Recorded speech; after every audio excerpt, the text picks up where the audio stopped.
Okay, yesterday we were talking about humane conduct, and in human conduct we talked about in the last part about the policy in your institutional behavior, right? So policy is the basis for responsible behavior in institutional conduct. So when we say policy here, or value or ethics, what we mean here is humane values, humane ethics and humane policy. So we had talked about this. So any questions about this? Any clarifications? Any comments? Any sharing? Take the mic.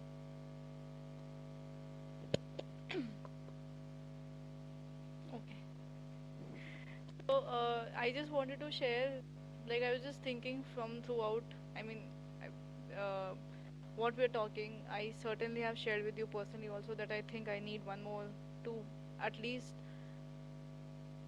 think whether I can do this or I can't do this. But Okay. it does make a lot of sense to me in terms that what we have learned since the first day to now, when like I was talking to about why we were not talking the way trust is supposed to be, trust was told to us. Yeah. But yesterday while you were answering my question also, it kind of just connects with everything that if we are all looking for coexistence, and if the common goal is going to be coexistence, then automatically the trust would be there. Yes. So yeah, it all kind of, there are still some unconnected dots, but some dots are connected for me right now. Okay. Good. That can become the basis for further exploration. Yes. Okay. Yes. Anybody else? While we wait for others to come, before I summarize the humane conduct.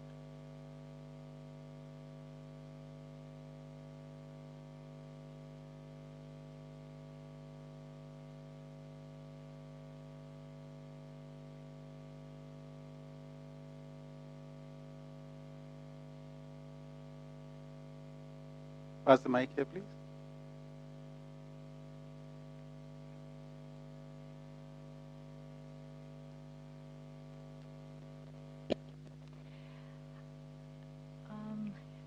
Yeah, I'm not sure how to ask the question, but it's something to do with, sometimes like one person doesn't trust another, Yes. but the person who is being doubted feels that, oh, I am trustworthy, but you don't trust because you have some whatever insecurity, or you have a wrong way of thinking. But like from my experience, I feel like actually if you're trustworthy, then that trust comes through. And so if someone doubts your trustworthiness, then therefore actually there is a lack of trustworthiness. It's almost like I don't know, that's what it feels like. I don't know if this is true or not, but I'm just saying that if someone doubts you, that means that something in your behavior is off, in your conduct is off or something. Like even with children, with dogs, with anyone actually. Yeah. If you are trustworthy, then that sense of trust comes through. So I just had that thought. See, right now we use the word trust more in terms of faith. I have faith in you that you will do this. I have faith in you that you will not do this. Right? Or so believing. It's at the level of believing. When trust comes with the understanding. So when I know Vikas Bhai is like this, right? So I know what he can do and what he cannot do. So I trust both the parts. Right? That can only come through on the basis of right evaluation. So these are his abilities, he can do this part, and these are his abilities where he cannot do this part.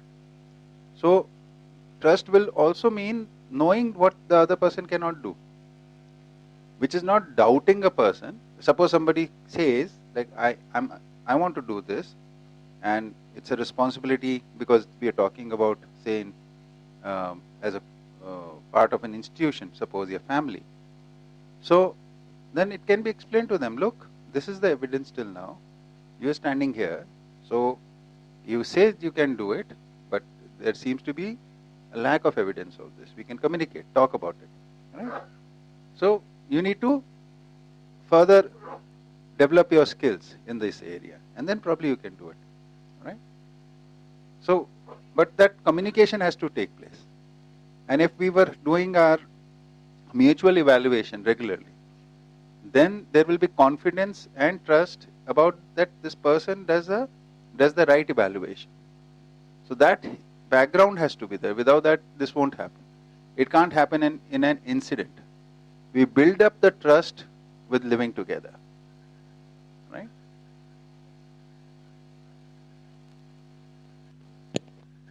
Feels like right evaluation, whether you see that in yourself or another, that they can and can't do certain things, if it comes from a place of understanding rather Yes. than condemnation, rather than judgment like, oh, you can't do this, and Right. you're not able to, but actually it's like with compassion, understanding that this is Yes. not happened yet, but Yes. not that you're condemning them because of the Right.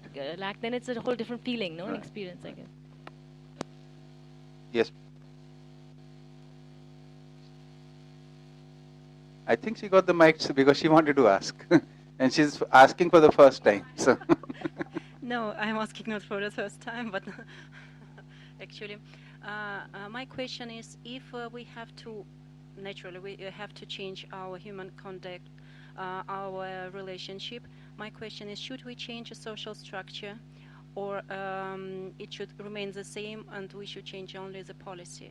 In case if we should change, do you have a vision in the Vidya how it should be organized in a new way, in a just way, so that we can just realize, because many questions were just about that there is some contradiction between our inner, thoughts, our inner attitude, and even relationship, and the structure of this burden which comes from the structure itself. Right. So do you have this vision?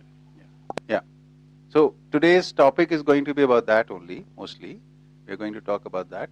But to answer it right now, so most of the structures that we have are basically rooted in the power-centric dynamics, where there is a central authority which has the power, and that manages everything, whether it's a family, whether it's a local organization or at a state level organization. Everywhere there's a central authority, and which dictates the terms of what has to be done, right? So yes, this structure will change, definitely change.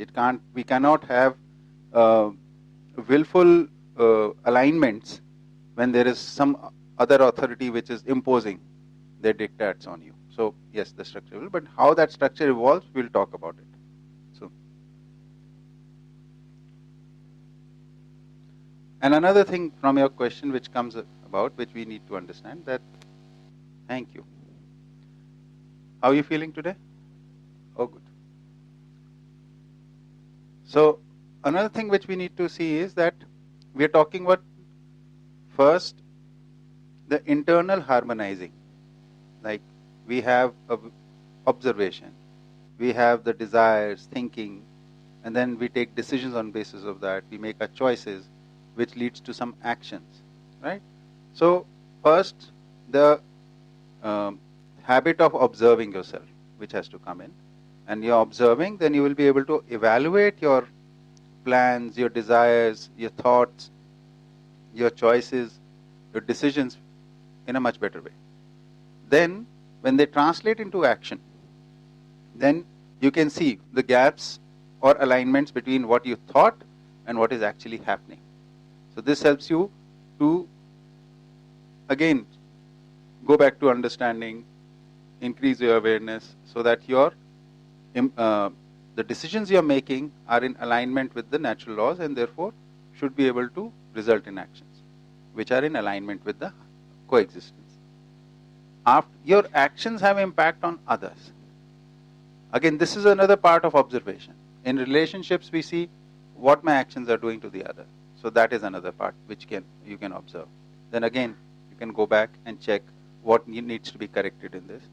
Then our collective actions, say in a family, are having an impact on the community. So looking at them, aligning them with the community in terms of coexistence, that again is a thing. Then the community has impact on nature as well as the larger community, society. So like this, stepwise, the observation will increase. But this will only go forward once you start observing yourself. That habit has to come from within, and it starts first with observing yourself. Then you observe your mental capacities, mental faculties, then your actions, then the impact of those actions, then the collaborative actions that you take, the impact of that. So that evaluation will expand from here to there. So that has to be known. Without this internal observation and evaluation, the outside will not function. Right now, what we are doing is, we are using that somebody will observe and evaluate and then tell everyone, this is what has to be done. They don't need to think about it. So they become mechanical. And when things are mechanical in human beings, there are bound to be mistakes. And that's what we are ending up with. Right? So we'll be going into more detail of this when we talk about the social structures, how they evolve. Okay. Right now we are talking about the content of yesterday. So any of you has any questions on this, or any clarifications or any sharing, right? Then I will just summarize this. Yes, please. I just wanted to add to that conversation on trust, that I think what you mentioned was whether that if a person is capable of something. Just rotate the thing from the bottom. Hello? Huh.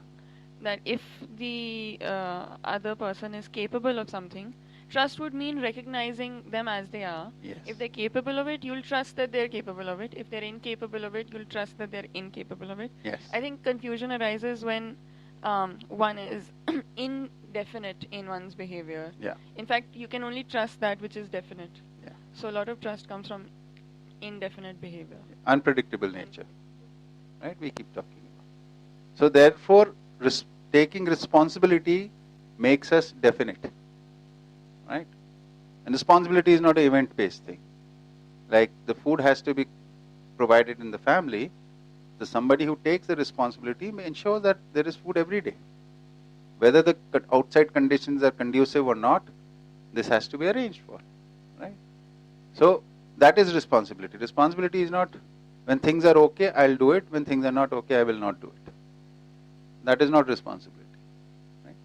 So that definiteness comes from understanding, being aware why this is needs to be done, and then taking the responsibility and doing it. So what we talked about, like every child has to grow up into a learned and responsible person. Learned person is one who can see the need of the situation, understands the need of the situation, and then has the ability to fulfill.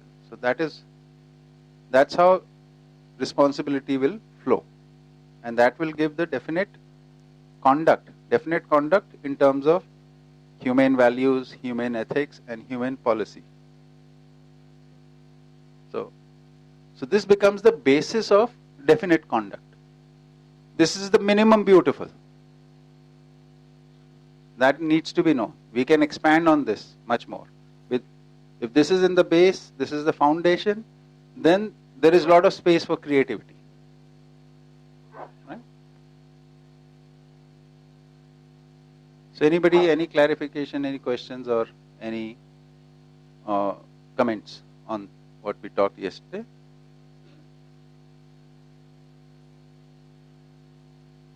Okay, let's go to the human conduct, first slide.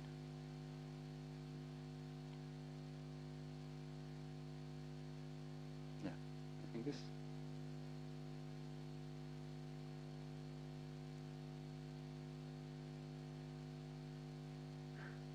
Yeah. So, initially when we started our discussion on Jeevan Vidya, we presented it as an alternative to materialism, idealism, and these are too prevalent, and this is an alternative to that. In that we had said the way of living happily or living full of happiness is humane conduct, humanness. So humanness is fulfilling all responsibilities and supporting others on the path of growth for harmony. Rootedness in humanness is a result of spiritual awareness. So spiritual awareness comes through knowledge, education, right?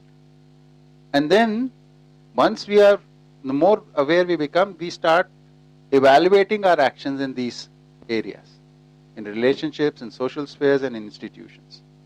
And On basis of these, now that we have the knowledge that humane values, humane ethics and humane policy are the basis for responsible conduct, right?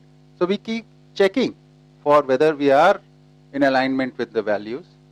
Are we able to live these values? Are we able to live this ethics? And are we able to live this policy? And wherever there are gaps, we address them, right? What are values in relationships? That's nyaya or justice, right? So, and justice is basically when I ensure that in relationships, my part or my end of responsibilities are being fully fulfilled. This is the sense of nyaya or justice. That needs to be known. What is ethics? That I am providing a safe environment for fellow beings, whether they are humans or animals.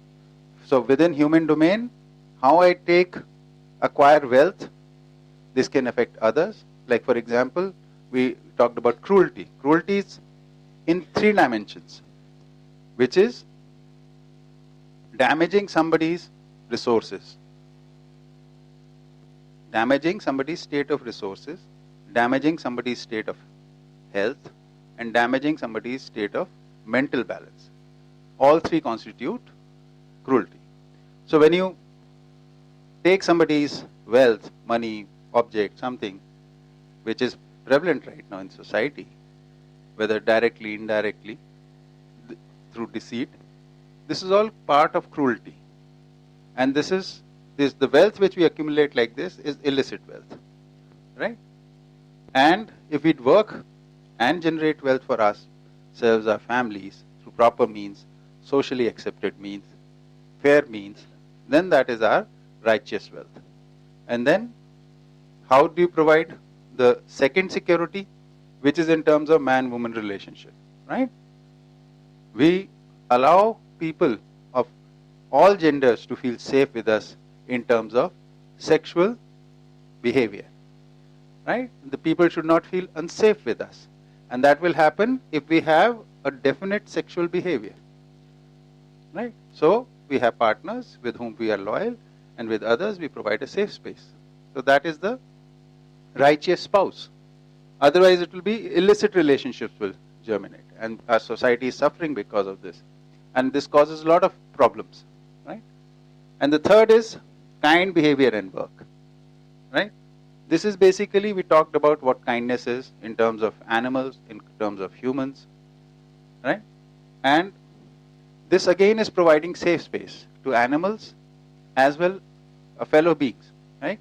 Without rudeness, without cruelty, giving a conducive environment so that work and behavior can go on properly, right? In absence of this, there will be cruelty. So this is ethics, right, in social spheres. Then we come to the last part, which is the policy, which is right utilization of and protection of assets. Assets are mind, body and wealth. So mind, body and wealth, right utilization and right protection of them.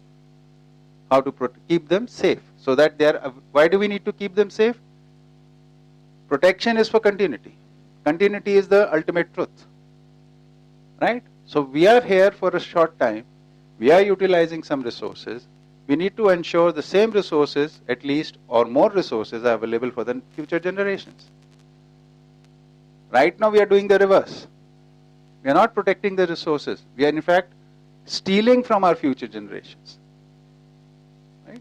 So that is why protection is needed. Yes. Uncle, is policy here something which comes from the institution or from the individual? So policy exists. Individuals identify it and align themselves. Groups identify it, align themselves. And organizations identify it and align themselves. So it's a natural policy. Yes. So the whole design of this workshop is pointing towards the natural design. Here we started with the statement that there is a role for humans in nature. Nature is purposeful. There is purpose for human beings, and there is natural design for human beings. Right? So, but in line with this question, we we were discussing with Harish ji yesterday. Yeah. This is the basic fundamental policy, but then a group having recognized this collectively, their particular needs could come up with a more comprehensive, some structure, some particulars, essentially. So this is what I was just now, I don't know whether you were here at that time. This is the minimum beautiful. Okay? It can be much more beautiful than this. You can add upon this. This is the foundation. Foundation structure is this, and on that you can build up without violating your foundation. If you violate your foundation, everything will collapse. Right? Yeah. Yeah. So policy in natural design, I didn't understand this. In the sense, whether you are in this generation or say 1,000 years back, will this be true? That this has to be done? Right utilization and protection of assets? So this is a universal thing. That sense. So any universal thing humans are not creating. We are just identifying it, and there's a gravity we don't create. It is, the principle is there. We can become aware in it and start aligning ourselves according to that. Right? That is what is being said. Okay? So that was the summary of, yes, please, Gunjan, take the mic. So I understand there is a contradiction in life, but so there was one the values. One of the values on the left hand side was contentment. So if I feel, for example, if I feel I want to align myself and my life with all these values, then I have to take some steps which might come in conflict with maybe my own family member. So, but if you think that, if I think that contentment is the highest value, and I try to align myself with contentment, on the other hand, I'm being ambitious that, okay, this is the place where I want to reach. So, are these contradictory, or are these they're not complementary? contradictory. They're not contradictory at all. First of all, these four. You can't do happiness, you can't do peace, you can't do contentment, you can't do bliss. It's not a doing. It's not an action. I can't do, but it's a result. Can I train myself for contentment? That is what I'm saying. That is doing only, no? So, what do you train yourself for then? What do you practice? Right? So, you practice harmony, living in harmony. This is the result. To practice living in harmony, this is the attitude you need to have. This is the nature you need to have. These are the qualities you need to have. Then, when you are interacting, these are the things which you have to keep in mind. Whether respect is taking place, trust is taking place. Okay, this is the checkpoints. These are the points of harmony. If you have gratitude, it will result in harmony. It will take you away from disharmony and bring you towards harmony. If you have admiration, it will bring you towards harmony with each other. Right? So these are things which are to be practiced. Right? When you practice this and that, which is for the body, your nature comes closer to this. When this becomes your true nature, this is what it results in. Okay? That is the key thing to remember. Now, coming to the question of conflict. Now, when you are interacting with somebody with respect in you for that person, do you think there is a conflict? Is there any possibility of a conflict if you are able to rightly respect the person?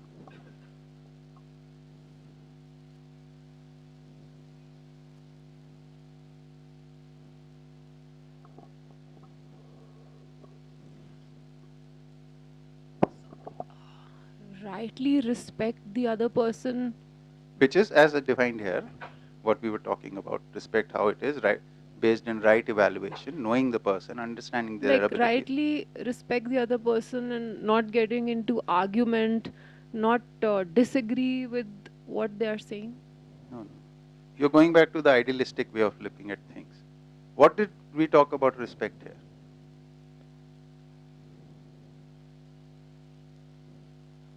Check your notes.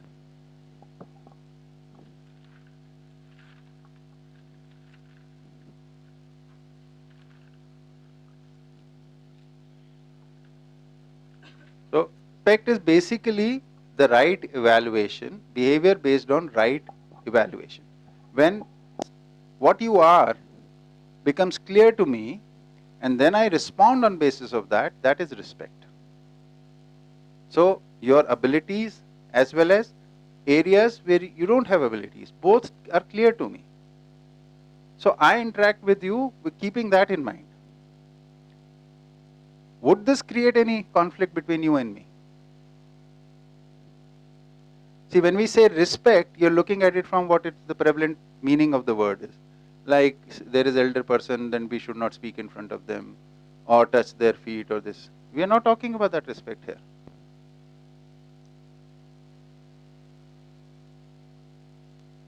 We're talking about a new culture. New culture in terms of now, before I interact with, say, Aksa, I bring to mind what I know about her. Like we were doing yesterday for your birthday, this is what I've noticed about you. So keep that in forefront. And then, because I'm noticing you all the time, so there is an image of you I have in me. So make that basis of interaction. What is happening is because we are trained of having expectation based on what we think you are supposed to do. This is where all the arguments and all the conflicts arise. You are not even aware what I expect of you. My expectations are coming from some wild imagination about you. Like maybe, suppose we are in a family and you are a daughter and there is certain behavior expected of daughter according to tradition, so I have those expectations. So humans will always be full of expectation, and these expectations either come from the traditional belief systems, prevalent belief systems, or they will come from your awareness in them. So here we are saying, study the human being which is you, and you see, understand it with this framework of coexistence, then you will start forming the expectations. That is why we talked about in a relationship there is a definite purpose, definite activities, definite responsibilities and expectations. Okay. So anyway, this will register slowly in you, settle in you slowly. And there might be some gaps because you were not there for a few days, right? So, but you can get a glimpse of the fact that we are talking about a new way of approaching things. What is the new way? Study yourself as a human being. On basis of that, study the other person. Become aware in things. How to study? There is a framework on basis of which we are talking. This is the proposed framework, how to study human. We talked about body and mind, or body and Jeevan. Then we talked about the characteristics of Jeevan, characteristics of body. All that things we have talked about here. Right? So from studying yourself, then studying the relationship, the purpose of relationships, purpose of family, purpose of community, society, that we'll be covering today also. Right? So maybe this question is not in context, or maybe it is, but I'll still ask. Yeah.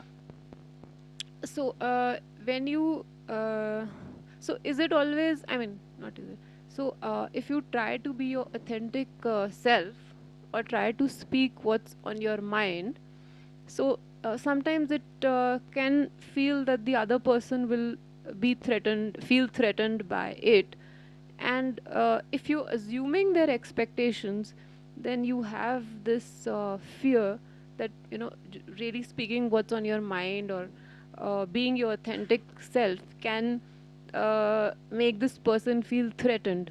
So then is it always right to be your authentic self, or is it right to pretend in front of people who that they will not appreciate what you're or it's your assumption they will not appreciate what you're going to say?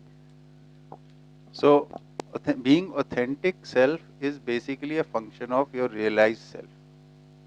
whatever you've realized in life, and realizations are about universal truths. They are not about transitory things. Right? So, whatever your realizations are, when you live those realizations, then you are authentic. So, right now what you're talking about, what you're feeling in this moment, whether it is balanced feelings or agitated feelings, just say it. This is what you're calling authentic self. Right? So, if they are agitated feelings, they will result in agitation in the other. So, that's why we talked about whenever we have to communicate, first we have to see, are we in the normal state, in a calm state. Normal state is non-agitated states in which you can observe yourself, you can observe the other. Right? And then what you communicate is on basis of values. Like we talked about gratitude and gentleness. So if you bring forth the gratitude towards that person, then even if you're saying something which might be tough for the other person to hear, but you will be able to speak it with gentleness. All fear in us is because of lack of awareness. If you're feeling fear, it's basically you are lacking some understanding and awareness about yourself, about relationships, about community, anything. There are three areas: knowledge of self, knowledge of the world, and knowledge of living happily. So out of the three, or from other comes in the knowledge of the world, right?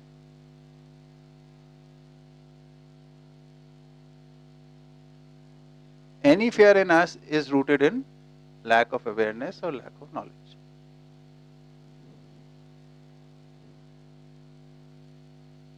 Okay? Shall we move ahead? So that was the summary of humane conduct. Okay. I mean, I was just, because we were talking about respect again, I thought. Yeah, please. I must. Rotate it from the bottom and then Hello? leave it. So, the definition that we're talking about is only partly the definition, right? Respect is the recognition of the greatness in the personality and talents of a person.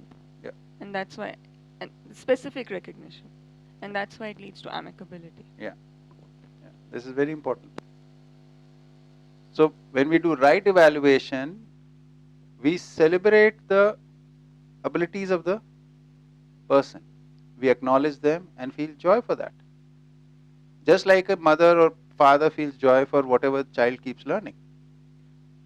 Right? So that is part of respect. And that will be giving you amicable behavior. So if we don't acknowledge what the other person is able to do, we do not enjoy that part, we don't celebrate that part, then there will be a distance between the two people. Okay. Let's go to that slide of Samadhan Samriddhi.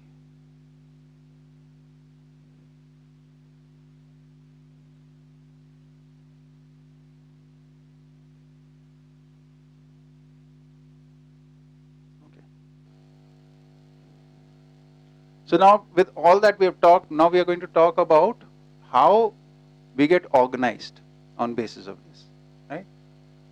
So before doing that, we need to understand human goal, how it translates in the living form. We talked about human goal as universal goal, which is the continuity of nature, which is a very generic thing, and continuity of humankind.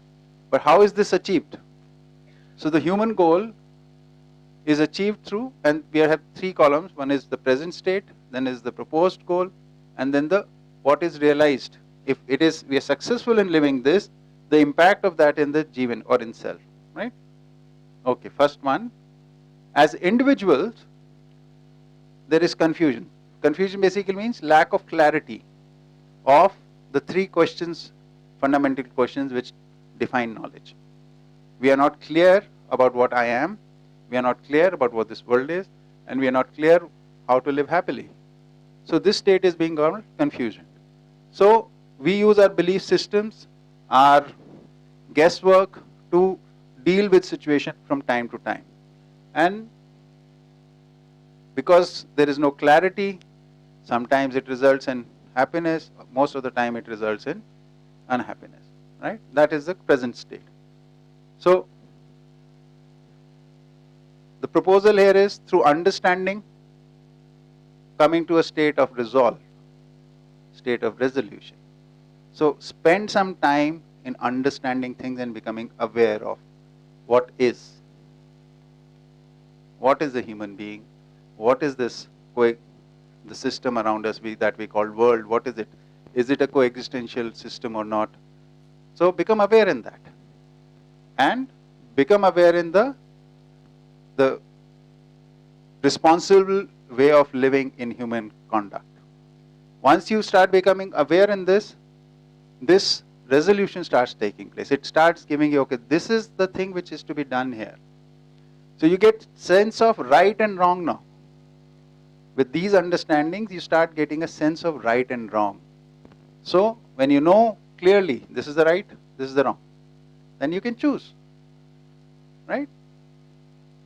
And this is being called the state of resolution. Another way of saying this is that in any given situation, knowing what to do, why to do, how to do, when to do, and how much to do. This is resolution. This will come with the basic level of understanding about self, coexistence, and human conduct. Before that, it will not happen. Okay?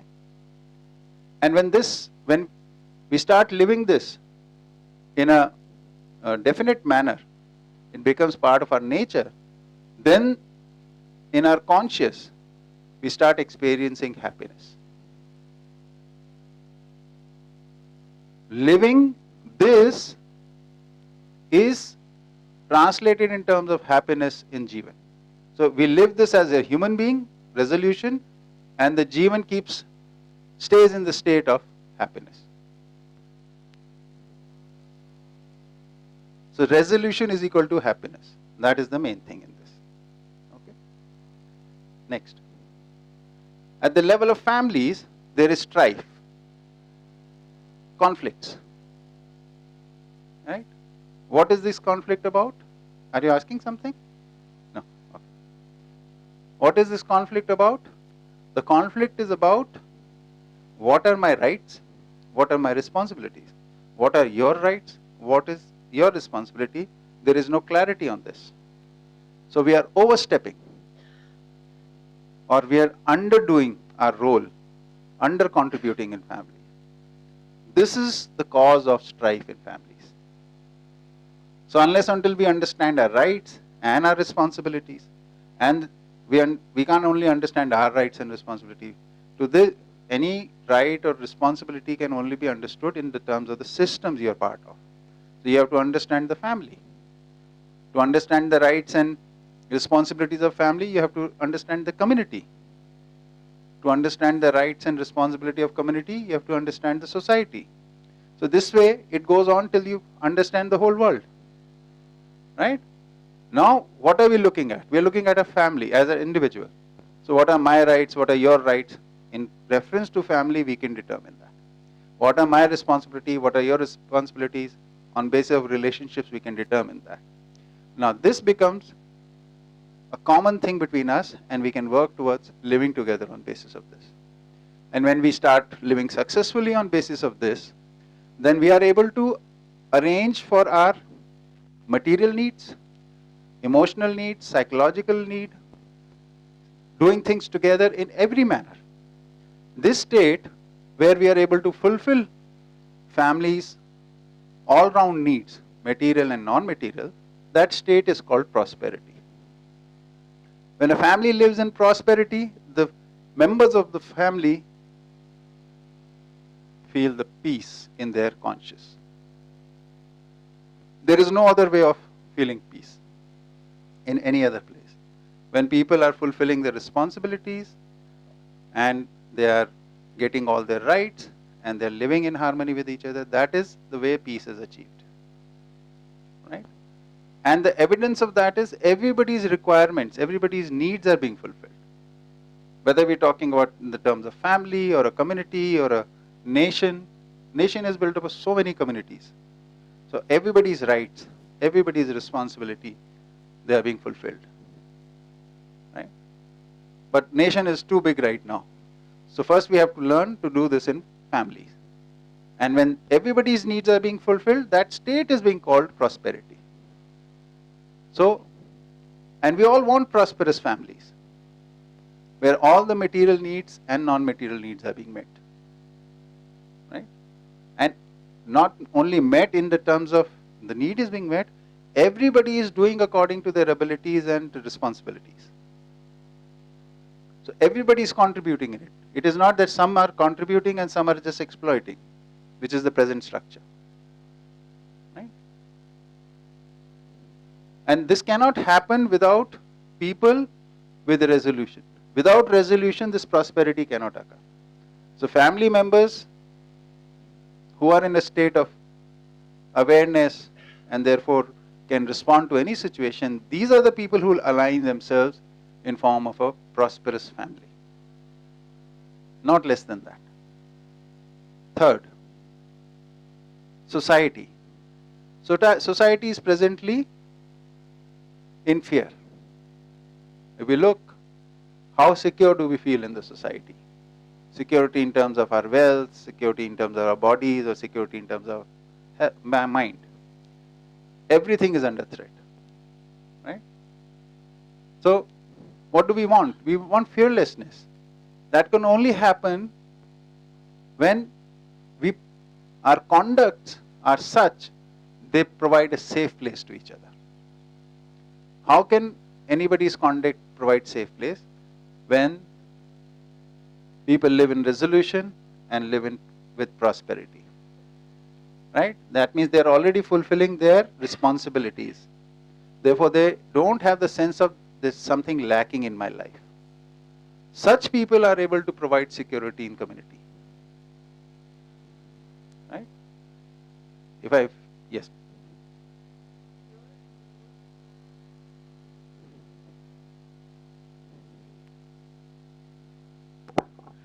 So my question is, isn't fear more of an individual state too? Right. Individual, at level of individual, at level of family, at level of communities, at level of nations.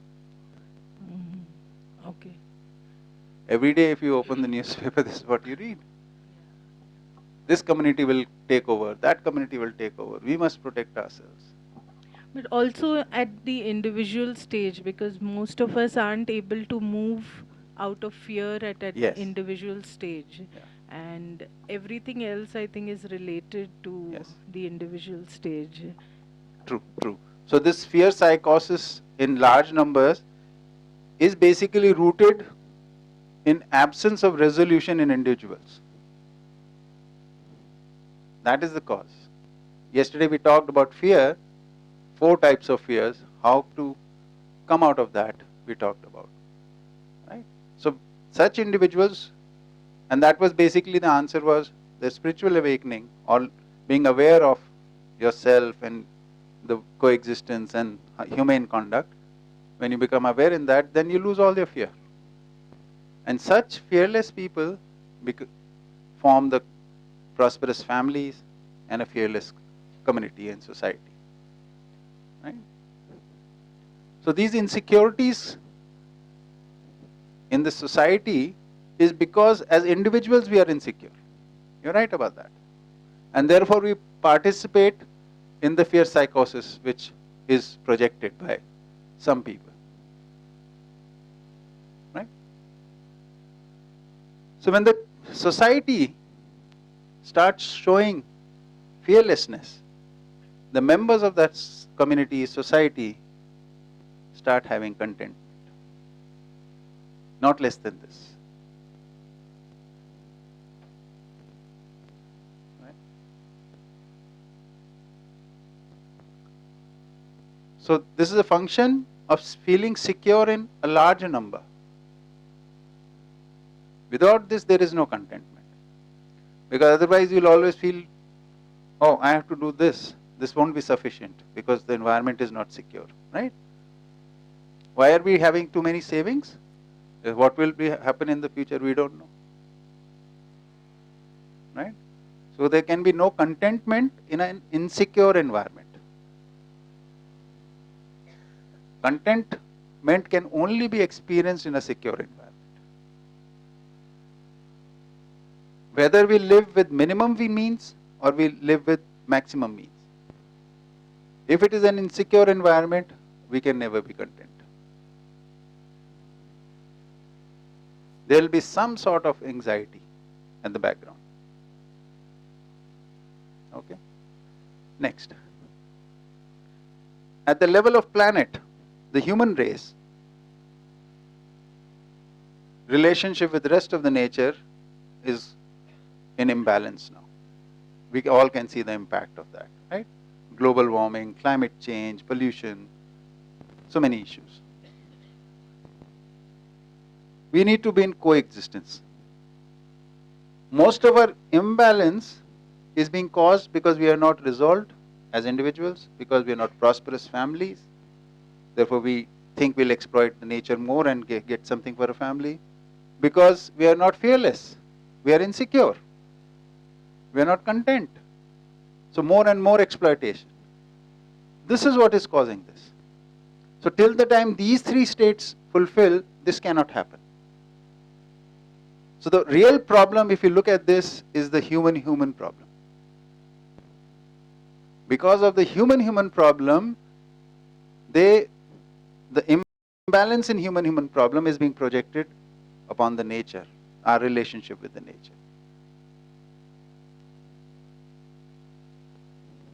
Right? So unless until we become cohesive amongst ourselves, this cannot be corrected. But once it is corrected, we are in coexistence, that is when we experience bliss. That is the completeness.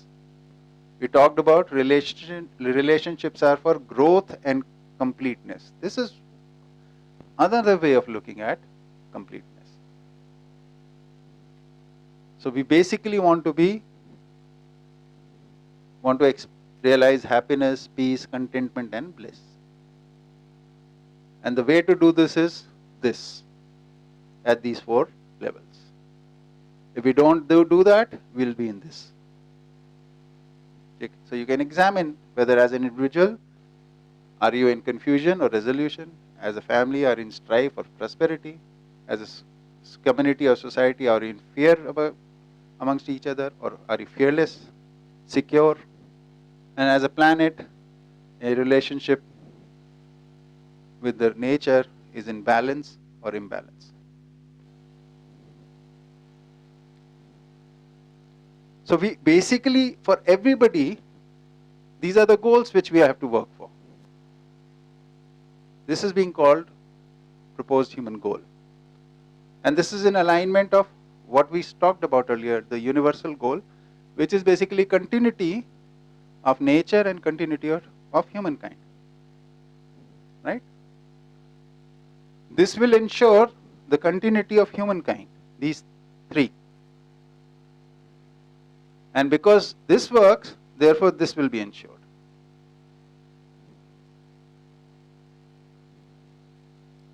So this becomes a goal for any human child born today, born millions of years back or millions of years ahead. Always to be aligned with this.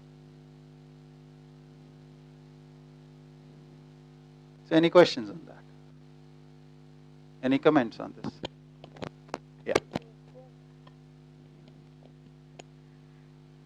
So again, it all boils down to the fact that first I can only change myself, and I though I can't even take guarantee of my family. Then I mean I can just, but it feels like an impossible thing to achieve. Like, because until I am happy, I will not be able to aspire for prosperity for my family, and then reach to a level where there's fearlessness. So coexistence is like I will be dead by the time we reach there. Yeah. So wherever, that means you're standing somewhere here right now, right? So you can you work for this?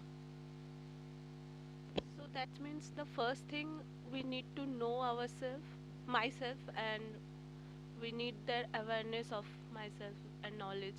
Then we can go for further. Yeah. So the first thing is, at the level of individual, I need to live with resolution. Resolution is living in humane conduct. So how do I come into humane conduct? When I understand order in humans and order in nature. Both things I have to understand, not only the human part. Right? This is where space and matter also becomes important at time. Right? Maybe not, it is not interesting to you right now, which is okay. You can pay more attention to the area where you have a lot more interest, but eventually you will have to come back to, unless until the picture is complete, it won't work for you or for anyone. Understanding is not in parts. Understanding is always of the complete. That is a thing to know. You can't have knowledge of in bits and pieces. Knowledge is undivided, unified thing. Okay? So first we'll work from coming from confusion to resolution. This is a journey for every human child. Right? We said since birth the child wants to be just, wants people to be just to him, and but doesn't know how to be just with them.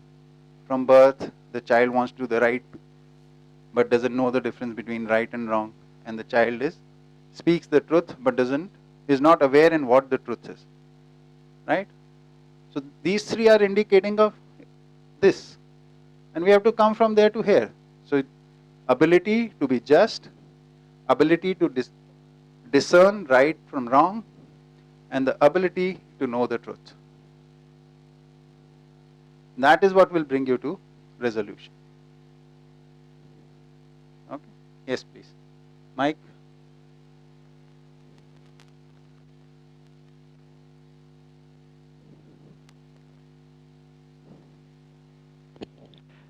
So I was wondering, when you have these human goals, sorry, I wonder if you have any like where in the human values, what values would be in resolution and what values would be in prosperity and so on.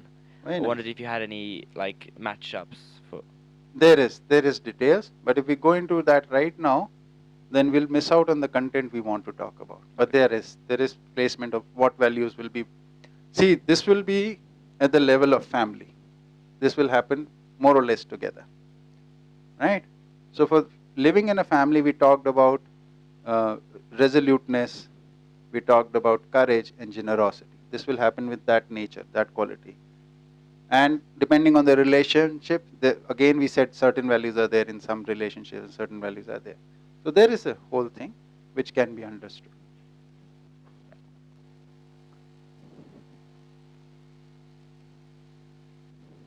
Very good question. Yeah, because that is how we have to go about it. Yeah. I'm sorry, I can't remember what were the 4 kinds of fear. If we can see the slide again or something. Yeah. Can anybody else help? Anybody? The 4 kinds of fears? Okay. Tell the 3, I'll add. Use the mic, please, for everyone. Now I'm being a school teacher. Fear of death, fear of losing reputation, and fear of losing wealth. Yeah. And the 4th was fear of losing the position in society. But reputation and position are different? Yes. Like suppose you are the monitor of the class, or you are the prefect in school, or you are the head boy, head girl, right? So you might lose your position because of somebody else. That fear is also there. Reputation is your character.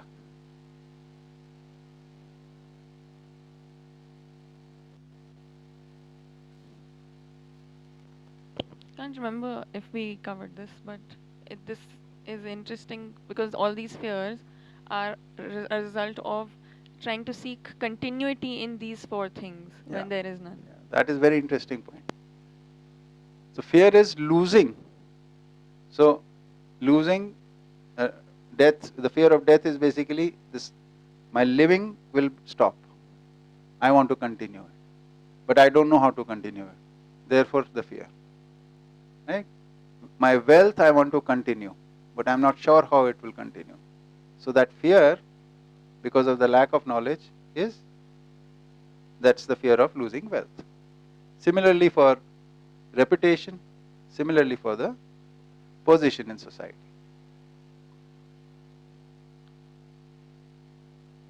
Okay? Got your answer? Now, let's go to the next. Now that the human goal is set, right? So, everybody has to work for resolution, everybody has to work for prosperity, fearlessness and coexistence in a stepwise manner. Right? No, move on. This we've talked about. Right? So now we need to organize ourselves. Right? So for an organization, the minimum level of living, so minimum level of organization is a family. Right? There are 5, 6, 10 people living together and they are fulfilling their combined needs. The needs is basically are defined in terms of food, shelter, clothing, transportation, telecommunication, right? These kind of needs. But the resources for this come from the community, right? If it's a industrialized society, it will be a different sort of a community. If it's a rural community, we have different kind of resources. But resource generation, one family can probably create 1 or 2 or 3, just a few resources, right? But we need lot more resources. So for living models, you will have a local community.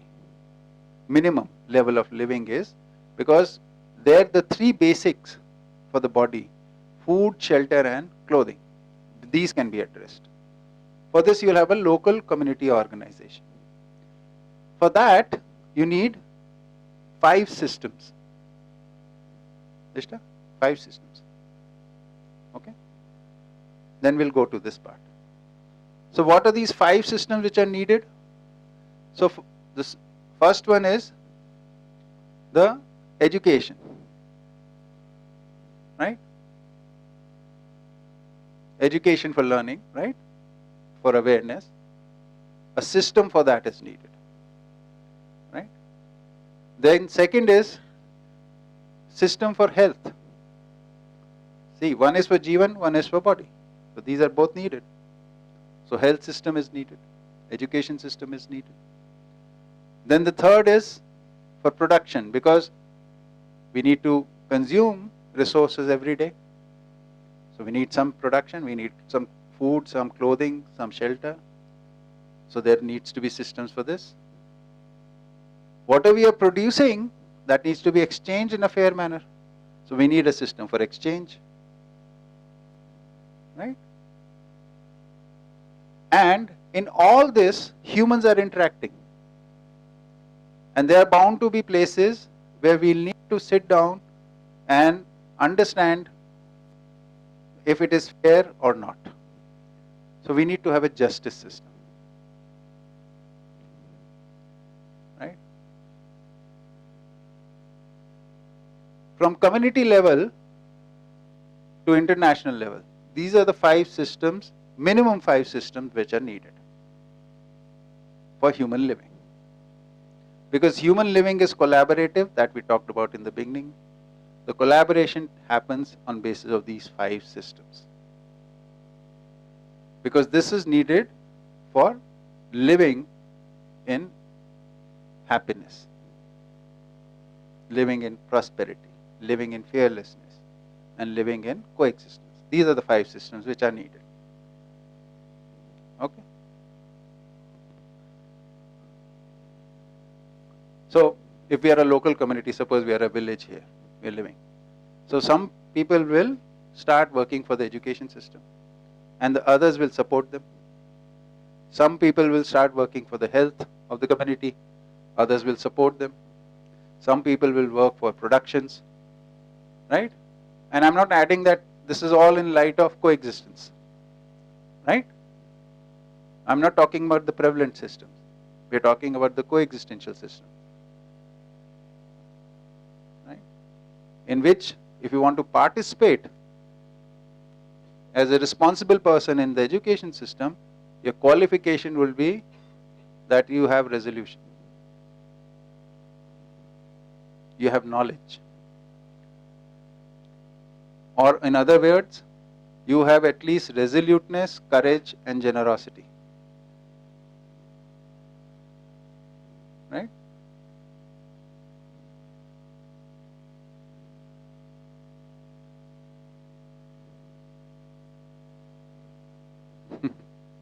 छोड़ दो ना, बोलने से आ गया, बाद में लिख के भेज देंगे. Knowledge, then start with resoluteness, courage, and that is the quality, human qualities which are needed. You are going there. Okay, this part also is, this is one section. Let's talk about this. This is important. In Hindi we call it समझदारी से ईमानदारी, ईमानदारी से जिम्मेदारी, जिम्मेदारी से भागीदारी. In English it is, from knowledge comes honesty, from honesty comes responsibility, sense of responsibility, and with the sense of responsibility we can participate or contribute. Participation nahi, make it contribution.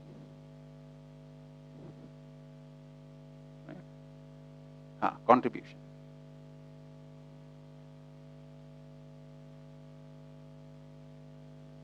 Right. Without knowledge, you will not honestly evaluate your responsibility. The problem is honesty in evaluation, right? Which comes from knowledge. When knowledge and honesty are there, then you can clearly identify your responsibility. I'm in this family, I'm in this workshop, I'm in this community, I'm in this nation. You will be able to clearly identify your responsibility in all these spheres. And when you identify your responsibility, fulfilling your responsibility is your contribution.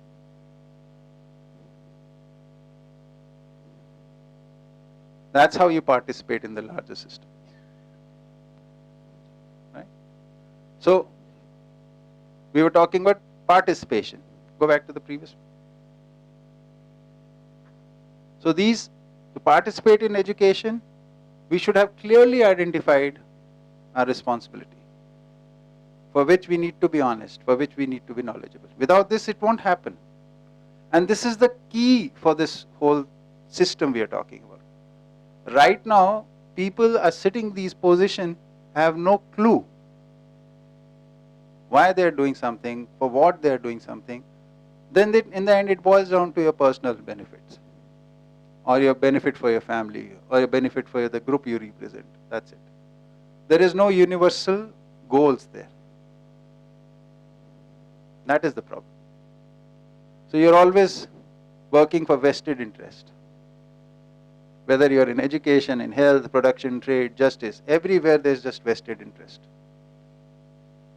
Whereas these systems will function for everyone only when you have clear sense of responsibility, which cannot come without honesty, which cannot come without knowledge.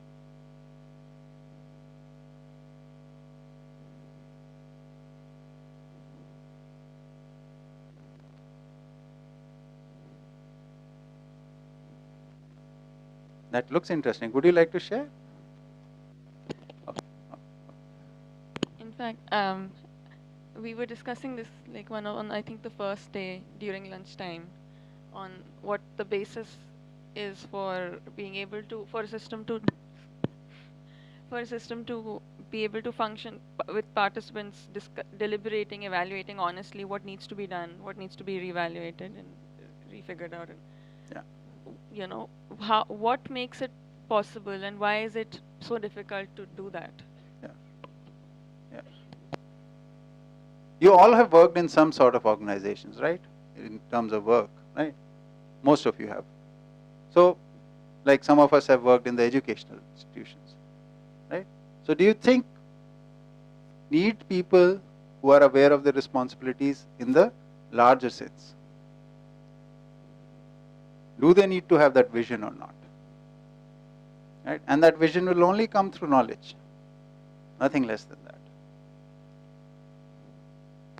Besides vision also, because in the absence of knowledge, we have so many concerns, but since we don't have clarity, it's at times seem at odds with each other. Yeah. So we have to compromise on one Yeah. in favor of the other. So we can't be honest Yeah. in conversations regarding the Yeah. one that is low priority. Yeah. Without the overall vision, things are very patchy. And whichever patch you favor, you start moving in that direction. But that leads to ignorance of something else. Right? So until you understand the whole system, you cannot come into a coordinated action where everything is addressed. What needs more attention, what needs less attention, what needs to be done first, what needs to be done later. All these things become clear with knowledge and honesty. Right? So these are the 5 systems which are needed to live as human beings.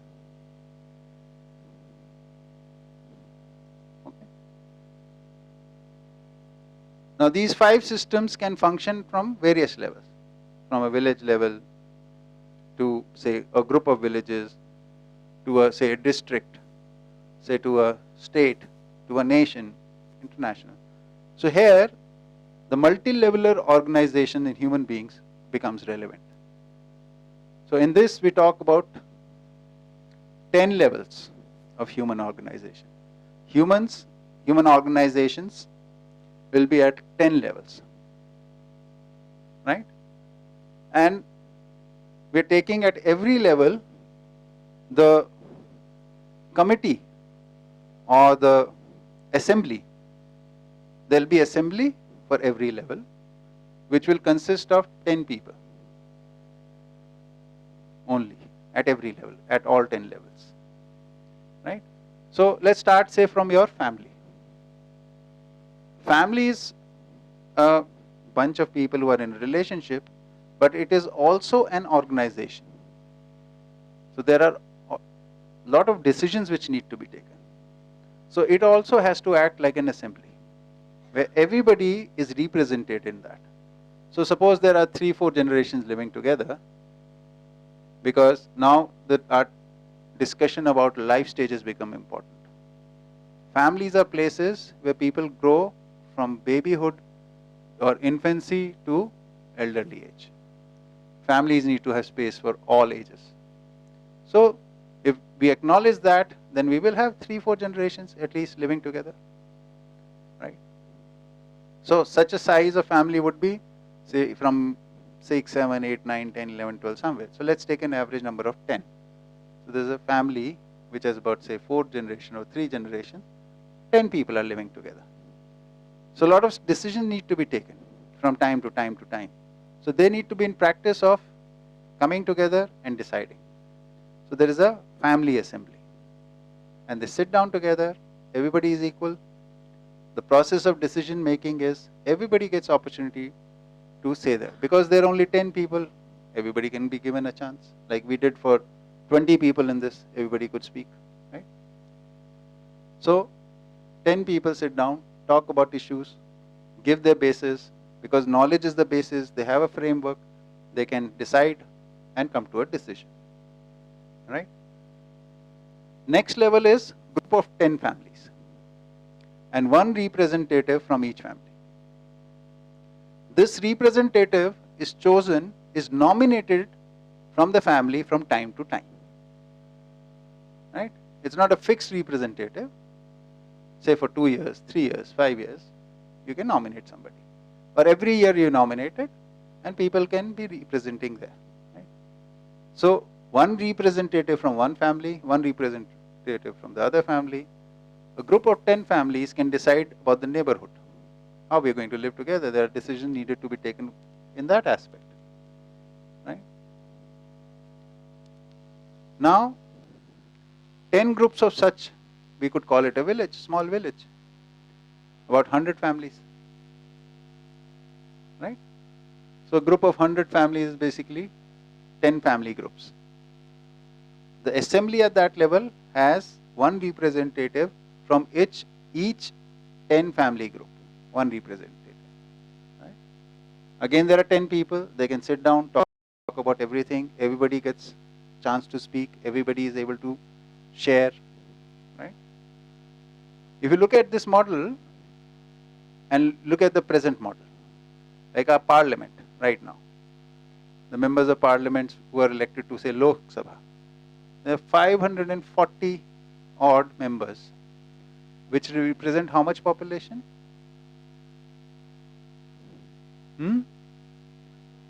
Say 1.2 billion. So for each constituency, how many people are they representing? A lot. Very good answer. Don't need to do calculation. Okay, number is not important. The idea, general idea.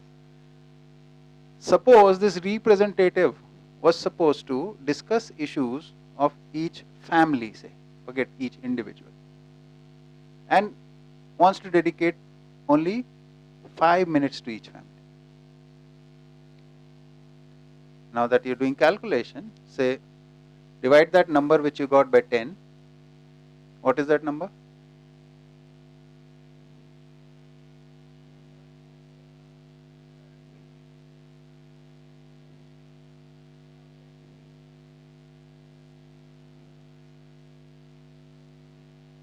Say that aloud in the mic. 2,22,222. Okay, if 100,000 was the term you were using instead of lakhs? 222,000. Families, right? Because we clump 10 people divided by 10 so that it represents one family. So these many families, and for each family we wanted to spend 5 minutes talking to them. How many minutes would he need? Just multiply that number by 5. 1 million, around more than 1 million. Okay. minutes. Divide that by 60. Number of hours that person will need? 18,000 hours. 18,518 hours. Right. Divided by 24. Number of days? 771 days. 700. So approximately 2 years. 2 years if he's not eating, sleeping, doing anything. Just to get to know what that family needs. How can this be a representative system?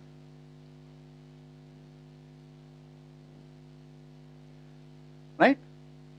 Yeah. How would representatives be chosen in this system? Nominated by the assembly of 10. Amongst 10 people, you can come to a consensus. But in 500, it's not easy. And these are 10 people who've got the nature of resoluteness, courage, and generosity, who deal with each other with trust and respect. Then only. So a nomination is not a vote. Not a vote. It's a nomination. Consensus. Who's the most appropriate right now? Amongst the family, one can decide. Huh?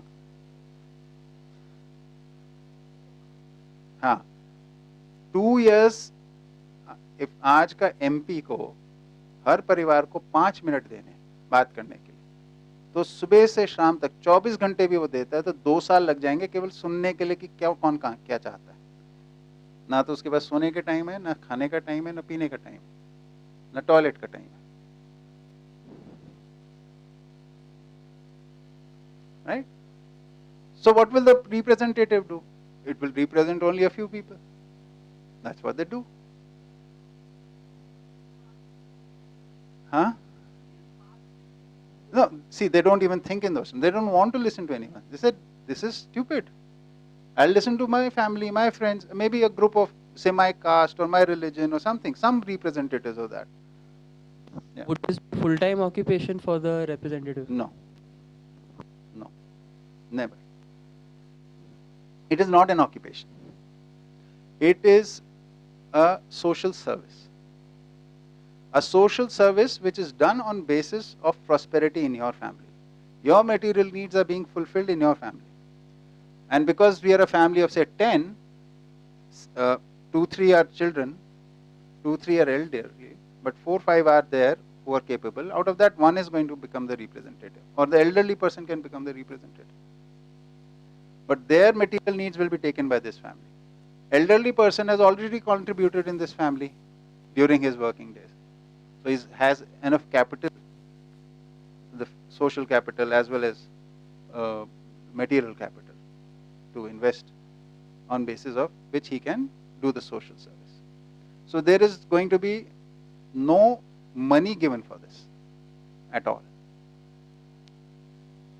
Right? It is for your joy, because you want to see this, the community to rise up. That is what it is meant for. Right now you see the parliament sits down, every day they increase their salaries. They pass a law, nobody can challenge them.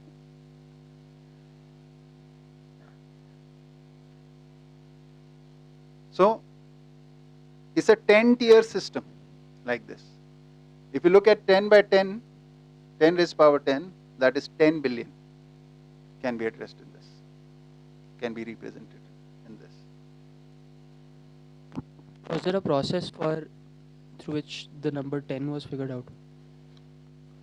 Easy to do the calculation for the time. I mean, if there are 8 people, how does it matter? If there are 12 people? No, because I was curious only because it's a even number, so it might be harder for 10. It should be 11 ideally. 10 is an even number? Even number. Even number. So it can be like, if there is a consensus to be reached, it can be the case that 5 people and 5 people are supporting like a... Consensus is not voting, no? It is not like, so you discuss and come to the same conclusion. That's a consensus. And we're talking about people who are willing to listen to each other. Yeah. So if I'm saying 10, it can be 8 or it can be 12. That's not the issue. Understand the spirit of it. Yeah. Right. So basically, the issues which a family needs to handle, they can handle on their own by representing everybody. The issues of the neighborhood can be handled by the 10 family group, their local issues. Then there are some local community group. They can be handled by the committee of 10 which represents. So everybody is represented. So say in a tiered system, every citizen is representative at the world level in 10 steps. In a local village, every citizen is being represented in 2 steps. So getting your voice through to one person, your message to one person, if this is needed, and to the other person is very simple. 10 is a very accessible thing. I mean 10 or 9 or 8, whatever. It's a simple, doable thing. This large representation, I mean one representative for so many lakhs of people, this doesn't work. There's no representation there. So therefore, everybody knows that the person will only be working for vested interests. So they go and lobby with them. You become, we'll make you the parliamentarian, you have to do this for us, we'll give you the funds. So all elections are basically funded. Money is determining who is going to win, who is going to lose. So there is no representation. Right? So this is a 10 level thing, and the decision making is with discussion on basis of understanding and the needs of things. Now, the important thing in this is the representation doesn't work one way. Like, I have been nominated by you to go and represent somewhere. Now the issues raised there, we are talking about, we are doing discussions. Now the responsibility of the representative is to communicate this back. Backward feedback has to be there. Then the opinion comes from, okay, maybe this is what. So this is working horizontally also and vertically also. The system is taking feedback vertically also, people they represent, and also amongst the 10 people who are representing the various other groups. So it's not only 10 people deciding actually. It is 100 or 1,000, 10,000. They're deciding through the representative system. Yes, please. Mike? So that's mean it follows in our organizations also, like in our offices. Hmm. So we have 2 projects running, so 5 people and 5 people there. So one of the representative go for the management meeting, so discuss something, and then the management team, the one leader went for the what is that? Higher level. Hmm. This. So that's also there. Yeah. Good. So some samples of this we have seen already happening. The main thing is, in what spirit is this person working? That is the key, where individual realization is the important part. When you are becoming a representative, then you need to have spiritual awakening. You cannot be a representative without that. Because then you will get influenced by the transitory things. Yes. How organized is this within the family? So is the family supposed to have a representative, which then deals with? So 10 people are a family. They sit down and talk about things. And now from them, one is nominated to go and represent the family in the 10 family group. Even within the family, there is some representative, Yeah. official, in some sense official, who deals with the upper tier. Yes. And this also changes. Right? Yeah. Present model, I'm not saying anyone in my family go represent anywhere. Yeah. So I think there's mismatch then in present situation. No, but if you look at the local government organizations, your local level organizations, like RWAs, right? Or a village panchayat, there we can have this kind of a system very easily. We don't have it right now, but it doesn't seem that difficult. Okay. In fact, the family is the fundamental unit. That's the very big key difference over here. Yeah. It's the family that's the fundamental unit of organization. Yeah. You can't skip that. In fact, individual is not the unit. The family is the unit. Because individual's behavior, it's like a subatomic particle on its own has random motion. But when it's part of an atom is the basic unit of organization in nature, then it has a coordinated motion, a regulated motion. Similarly, an individual outside family doesn't have a coordinated motion or regulated motion. It is in terms of aligning yourself in the family that you become responsible, and therefore you have a definite nature. So the real representation is of the family. And family is based on trust, respect, love, affection, all those values. That's why we are saying individual and family. If things work out here, rest is easy. That is the fundamental work that it needs to be done. If that is not done, then other organizations won't, because your building blocks are weak. If you have to make a building and we are using bricks which are weak, the building will collapse. Right? So the building block of society is family. Okay. So this 10-tier system, right? And at every level, there are only 10 people who have to decide things, and they're representing the lower level, and they're communicating back to the lower and taking the feedback, and this is going on like this, and this level is doing it with its lower level and talking like that. So every level people are connected, horizontally and vertically. That is the organization that we are talking about here. Okay. So decision making, which is the most important part, collective decision making, which takes place in the assembly. So the prerequisite or a qualification to become a part of assembly then becomes you need to be a realized person. Less than that, you will not be able to do it. You won't be able to carry the responsibility with you, because you will get swayed by the transitory things, the vested interest. They will start influencing you, because at any level there is certain sense of power which also comes because you are representing others. That you have to self-regulate. You know, this sense, I can make decisions for others, but it has to be for the well-being of all. So this sense will only come if you are realized, not before that. Yeah. This is the graphical representation of this. I have a doubt. Yeah.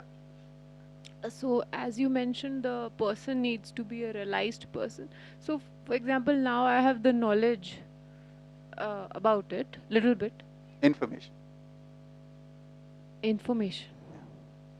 Information is the words which you have. These words have a definite meaning. Meaning is basically the sense of reality. See, there are three things. One is reality, like this bottle is a real thing. When in English, I represent it with the word bottle. Right? In other languages, it will be other thing. So bottle, when I say the word, it's either a sound in the spoken form or a shape in the written form. Right? Any shape or sound which has a meaning is known as word. So there is a meaning. Meaning is perceived by us, which is in our imagination. So when I am saying bottle, in your imagination, immediately that image comes. So you know the meaning. Right? So when the meaning in your imagination is same as the reality in the existence, that is called knowledge. Right? When the meaning is something else and the reality is something else, it can be blind faith. I think this is so, but it doesn't match with reality. So for the reality check, then I have to come back to the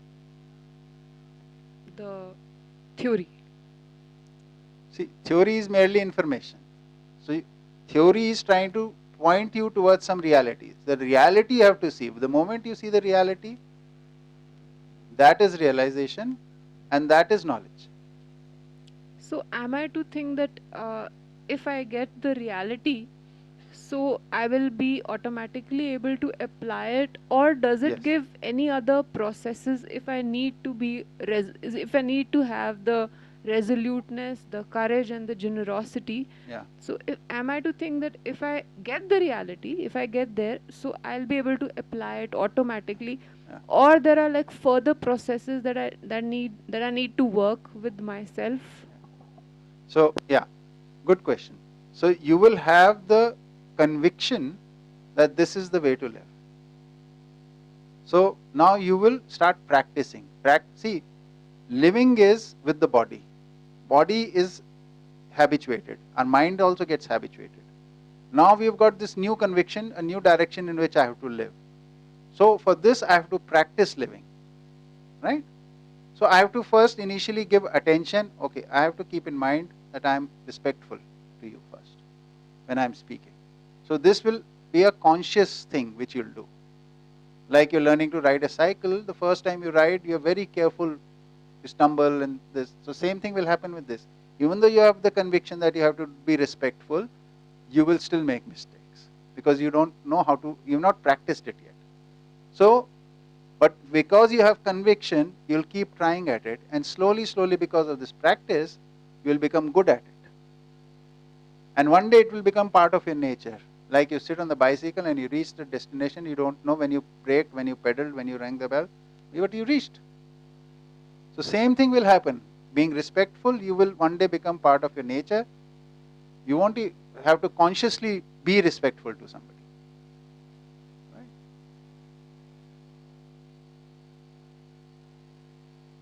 Okay. Mike. Reality plus meaning equals to knowledge. Yeah. The meaning which is reflected in my imagination matches with the reality in existence. That is knowledge.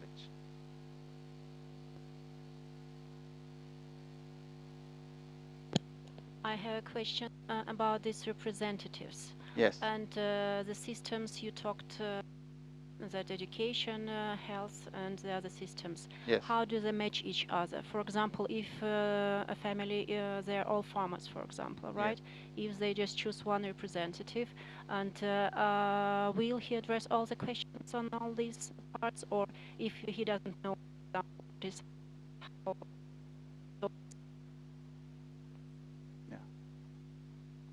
connected with this one? Okay. Right. So somebody is coming from the farming background. How will they address the other issues in the, if they are the representative in the assembly, right? So first of all, the basic fundamental knowledge is common for them, but the areas of expertise are different, right? So when you are represented, say a family, your family's whatever diverse needs are there, you are aware of them, so you can represent that to the group of 10 families. In the group of 10 families, also there are diverse needs, but you can represent them at that level. But now at the village level, so you come from farmer's side, there is another group which is the people who make the cloth. Maybe there is another group which makes something else, makes baskets or something like that. So there are many diverse groups in the village. They all will have representation in this 10 assembly of 10 people at the village level. So each will bring in their needs and requirements for that situation. And because they have this approach that we have to coexist and we have to talk about these things in a manner, and they'll come to decisions. See, in the end, it is about being able to consider the other person. Once they decide this, that this decision has to be implemented, then you have to go to the committees of the education system, health system, production system, trade system, where the experts of those things are already working. Right? That organization, education can only be provided by people who are authentic in education. Health can only be provided by people who are authentic in health. Right? So there are 3 levels of expertise that we talk about here. One is in the area of work, right? The other is in the area of behavior, and the third is the area of knowledge, right? So work-related behavior is another expertise. So work, the skill sets. So if somebody is a doctor, it's a specialized thing. You have to spend your whole lifetime to become specialized in that. That is very much needed. Similarly, somebody is, say, in some other field, like somebody is doing metallurgy. It's a very niche area. They need to be experts in that. So you have to spend a lifetime. So people who do metal work and things like that, they also need. So everybody has to spend a lifetime into becoming experts. So these 5 levels of organization, say production. So production will, at the village level, will represent most of the production in that. There might be many farmers, there are few cobblers, there are few people making pottery, there are few people making something else. They all get together, the experts of that thing, right? And the production committee will have only the producers of various things represented there. Again, the assembly will be of 5-10 people only, not bigger than that, right? And again, the representative structure can be taken. Now from the parallel structure, suppose a group of villages needs to decide on education. So the representative of education from each village will go and represent this at, say, district level. And in our area, these are the issues for the education. In our area, this is this issue. So there is a parallel system of these 5 systems which will be there. This will work in consultation with the assembly, which is the representative, the true representative, where as these groups, the committees which we are talking about, are the membership comes from the fact that you are also expert in some field. So there is some specialization there. Whereas assemblies, there is no major specialization needed as such. But you need to have understanding of how humans work together, how decisions are made together, what is good for the society. So these assemblies and these committees at every level exchange and they coordinate with each other. Any more questions on this? Give the other mic, please. This is not working very well. Take this one. Just a question. And who is the final policy maker? Right. Yeah, sure. Yeah. So, who is the final policy maker? So, any policy which is to be adopted will come from the need for, say, policy regarding education, policy regarding trade, policy regarding health. The recommendations will come from the 5 systems, committees of that level, and to the assembly of that level, they will recommend it, and that they will decide.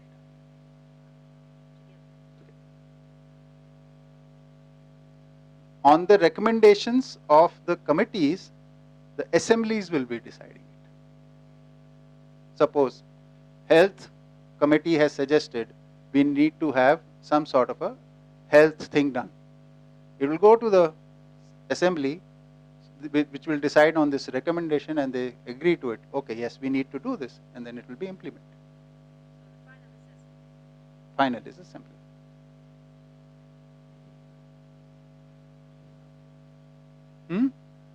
If there is a need to go above, right? So, see, there is no need for multiple roles. Like for roads, say a district level thing can organize the roads, right, for that area. And then there are national roads or state roads for which a state level committee can decide, right? So, but say roads in our neighborhood, this can be decided by the, say, village committee, how it can be organized, right? And then how it connect to the, say, the district level road. And then districts can decide what can be the internal network, but how will it connect to the state? So there will be exchanges with this tier above you and tier below you. So for national organization, these are the requirements that are coming. From the local level, there is coming. So all the inputs come together. At every level, the recommendations are there. And every level, there is a committee which is expert committee, which is studying the issue. So it is not like these just general people sitting and deciding on issues which they don't know, like we do in Parliament right now, right? That's why they have those parliamentary committees, supposed to be, but they hardly function properly. So you need expert committees. These expert committees will come from these 5 places.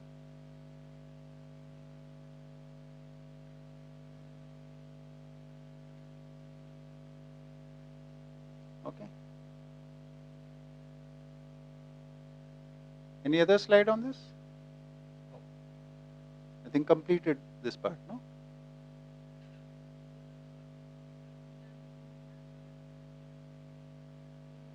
Use the mic. Take the mic. Take the pink one. It works much better. We had kind of touched upon this in the study of nature and order. Right. And how there is complementarity and usefulness. Yes. At different levels. Right. And so when we understand order in nature, yeah, realization results in us also voluntarily, independently organizing in such a way. Yeah. So the human organization will also work in complementary and usefulness. So the lower levels will be useful for the higher levels, and the higher levels will be complementary for the lower levels in the tier system. And the levels at the participants at the same level are also complementary, because complementary means that which allows to contribute to the higher level. Yes, that is the So I think in our country at least, all these structures are already there. Not really. Not really? fully. Not fully. Okay. Not fully. I was just thinking that they're already there, but the spirit is not there. That imandar, responsibility and authenticity is not there. I But thought there about. is. Huh. Sorry, complete. So no, I'm just saying that you're saying that Yeah. even in the structure there are some gaps. Yeah, there are major gaps because you see, it's a overgeneralization to say that the structures are there. These structures are designed for power-centric rule, for which you need authority to flow in a certain way. So there are mechanisms of fear and greed which are inbuilt. So these structures are meant for that. The structures for self-motivated alignment for order will be different. They might look something in parallel, might on the surface, but internally they'll be very different. So maybe the structures are there, but the policies are power-centric. No, structures are also missing. I think they're missing. Okay. Because the structure is not just 10 number or a level. It's the how you sit and discuss. What is its purpose? What are its activities? What are its responsibilities? That is what determines the structure. Like very simply, right now it's based on majority, not consensus. Yes. Yeah, but that method determines the structure of our parliamentary assembly. Right? Like representative model is from citizen to the assembly. And there is only one assembly at the national level or one assembly at the state level. Because it is majority rule, therefore this structure has been brought in. So this structure won't be the same. You will have 10 tiered level system. So at national level maybe it is till level 8. So there will be 8 levels of representation there. So the structure will also change.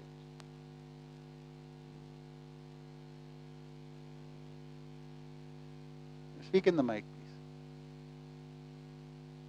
Our structure consists of a legislative bureaucracy and a judiciary. Yeah. Whereas here the judiciary is part of 5 committees at every level. Yes.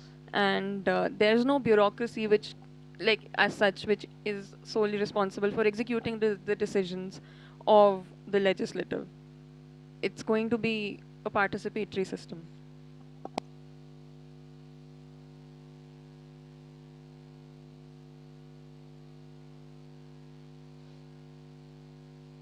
But this is just very initial thoughts on this. And this is all in imagination because we don't have this kind of a community, right? So these will evolve, these ideas will evolve. But these fundamentals are in place now, at least in form of ideas, and building on these ideas logically is taking place a little bit. But we are also progressing in the direction of becoming realized ourselves. And the more we become like that, this will concrete further. And it will take much better shape, much more, then we will be able to communicate it in a much better way.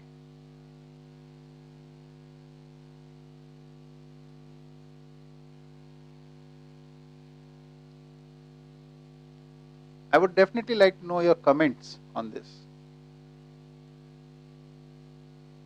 How do you see this? What does it make you feel?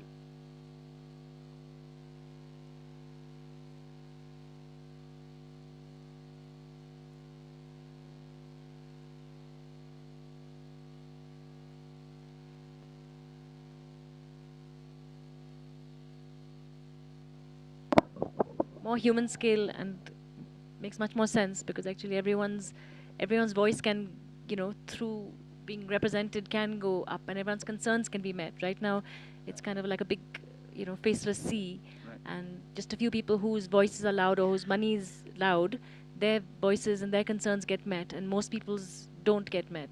So this would ensure that there's a lot more fairness and justice actually in terms of representation and meeting each other's needs. In fact, like such big decisions like war are taken by few people and the whole nation has to face the consequences today, where most people will not be in favor of war. This is happening. few politicians take the decision of war, and common man has to invest their lives, money, everything to fight that war. And this is happening all over the globe right now. So majority doesn't want war, or most people don't want war. But some people for vested interest are taking that decision, and because our structure is like that. Right now, like in India, for last several years, our Supreme Court is making some decisions. And those decisions go against the Constitution. But we are like, because the structure is like that, we can't question Supreme Court.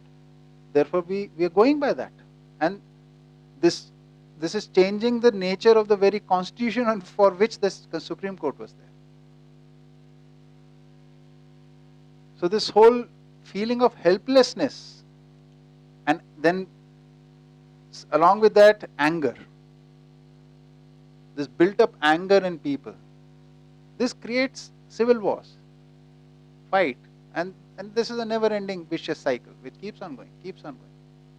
Sometimes some group becomes more powerful, at other times other group becomes more powerful. Yeah. It's clear that a group of realized people would have a much more sensible structure. But you realize when you actually crunch the numbers that must mean if there's families of 10, that's 120 million families in India. So to have 120 million realized representatives is quite a feat. Yeah. It won't happen in one generation or Of two course. Yeah. But I mean, as soon as you start seeing those kind of numbers, you go, wow, okay. Just let me respond shortly for that. 30 years back, somebody said, every citizen on this planet or every family on this planet will have a mobile phone in their hands. That was unimaginable. 30 years, it has happened. Yeah, but what I'm saying, we have done things at very fast speeds with things which are not, for which we have to exploit the whole planet. And the whole movement has to take place on the planet. This is something which all of us want. So maybe not 30, but it might happen 300 years. But it can happen. That's all my point is. No, and I think also, as you said, everyone wants it actually. Everyone actually wants to live in a sane and sensible society. Yeah. And to actually live with fairness and justice and all those qualities. So it's just that at the moment there's no kind of roadmap for that at all, or there's no kind of blueprint for that. Yeah. But if people started to realize that actually that this has been kind of really well thought out, and there is actually something that could work if people just put their energies behind it, right, then you could see actually there could be quite a blooming of that growth. Yeah. Let me add one thought which came while listening to him. Remember the lockdown? And the whole economic system just stopped. And within the few days, the air had cleared, the animals were doing their own thing, everything seemed to be working fine. And then we, who were in power, we realized if the economy stops, then we are powerless. So the economy has to be brought back in. Not that lockdown is any way of living, because no activities doesn't make sense. But for that brief time, we saw how things can improve if we stop making the mistakes. So if we align ourselves with nature, then things can really improve very fast. We all got a glimpse of that. Yeah. I just want to say that, even if we're in the process of trying to become realized as individuals and families and whatever, a system like this would also increase our own responsibility, not just our own kind of what we get out of it, but also our own participation. Yes. In a way that right now, suppose you have a good idea or something you discuss with a group of friends, or you put it on your Facebook page or Insta, whatever, but actually this is not part of the system. It has no impact on actually contributing to the system or any change, whereas if you actually thought that actually what I'm saying, what I'm thinking, what I'm doing has an impact because it does go through, then you'll put your more focused energy on actually what you really want as a family, as community and stuff. I think you'd also kind of you'd focus in a much more kind of productive way. So even Yeah. if it's not perfect from the beginning, Yes. that process already will have a much more useful Yeah. impact. Yeah. So this brings me to the point that a lot of time people ask me, "You're taking workshops. Are you realized?" Right? That's an obvious question, right? So no, I'm not realized, but that doesn't mean I've not changed. I've not progressed in this. Where I was when I started this journey and where I am, and I can also see if I was not on this track, I would not be anywhere near where I am right now. Right? That gives you a sense of well-being, a sense of achievement, sense of confidence, because it shows that you can still go further. There is a goal which you can work for, and in my conduct, when things have improved, they have improved for my family. Because my family's conditions are improving, it is leading to consequence of our interaction with other families in a better way. So this whole thing which she's saying, that the journey itself gives you a sense of growing and a sense of well-being, and we are moving towards a better thing. That is very important, because in the end humans have hope, and this hope should stay alive, that we can live in a right manner and we can improve and we can do much better. That it gives you hope, a lot of hope this way. That's what you're saying also reminds me of how, if you have a roadmap, it really centers you, and as you're saying, if you have a certain thought which is in probably a productive direction, but there's no roadmap as to how you can take it forward, you won't center yourself and work with it to build it. But if there is a roadmap, you have hope, you then also hence have patience and also motivation to center yourself and focus on it. And that's where that patience, resoluteness actually comes in. Yeah. Yeah.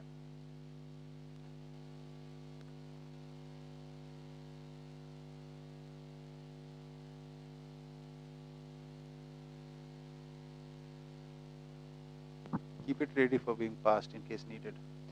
I think a very good thing about this system is that it, um, and a key difference I think with the current structure is that it, like Pasha Didi was saying, it activates people instead of pacifying them. Yeah. In the current system, we have a structure of it's like a shopping cart model of politics where every 5 years you go and sort of choose what other people think is good for society, and then you sort of outsource your responsibility to them, and then they tell you what to do, and then you can go out and live your own life, quote unquote. But it sort of separates people from coming together and making creative contributions. But and there, you even have the one vote system, right? So the individual sort of takes priority, but individuals are then segregated. Yeah. But in a group system of politics, I think individuals come together, then they have to be more active by default, in that they have to make creative contributions and participate directly. They have to participate directly in their local environment, even, or even within their own household. And what is really telling in the history of democracy, the word for this is actually anarchy. Yeah. But we know, automatically when people hear the word anarchy, they're sort of, there is a huge sort of assault on this way of thinking, because it can be very dangerous to the current system of things. The centralized system. Yes. So, in fact, this promotes authenticity at every level, right? At the level of family, you have to be authentic. At the level of local community, you have to be authentic. At the other levels also, you have to be authentic. Without that, you can't go there. So, authenticity is very important in this. So, your improvement, your family's improvement, your local community's improvement, everything, everywhere you have space. And you can take responsibility, you can participate, you can contribute. I mean, this is what is needed. What you're saying, the passive democracy, yeah, we vote and then disconnected, totally disconnected, nothing to do with it. What is happening in parliament? When are the parliament sessions taking place? That information is also not known to most citizens. What are they sitting and talking about? What are the laws they are passing? No connect. Right? Now they're passing a law with that Prashant Bhushanji was telling us the other day in the previous workshop that they're about to pass a law about these pandemics, these fast spreading diseases, in which if the government declares that it is a pandemic, all your citizen rights are suspended. They're passing that law. And not only in Indian parliament, in many parliaments across the world. Now, we have no clue of this. And we know the pharma companies can easily manipulate. They can create a panic situation in the country so that the government can take that control of the rights. Anyway, yeah. One thought of caution that appears to me though is that the structure definitely encourages growth, but can it ensure growth? Like, is a structure enough to lead to such growth? Absolutely. And that's often a concern. Structures merely will not deliver anything. It's the spirit in which these structures are utilized. That is what. Sir, in present situation, in the structure, there are fears also, the 4 fears. Yes. So the structure utilizes those fears for scaring the citizens and taking them in a different. Fear and greed are the 2 tools that they use. Yes. Yes, please.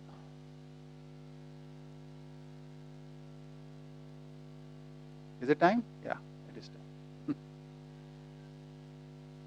Okay. So the next session will, because now the content in one go has been completed, that sense. Now we can go from the content of the first day till the last day, a journey, quick journey through it. What is being said, how it is being said. But I would like it to be participatory. What do you remember about that? What was said here? So if we can add that to that, wherever you lack, I will complete it, right? From next session onwards. So let's do that. So from, say, we talked about the study of human being. Then we talked about how our mind works, the 4 dimensions of living. Then our decision making. After that, we talked about the order in nature, then space and matter. I'm just saying very few broad topics, right? And then we went on to human conduct. Then we talked about the social organization. So all these topics, how do you see? Say everybody says 1, 1, 2, 2 things. How you see that? What are the topics? Just make a list and then just say 1, 1, 2, 2 lines about it. Right? That would be a good exercise. Okay? Chalo, let's come back at 11:30.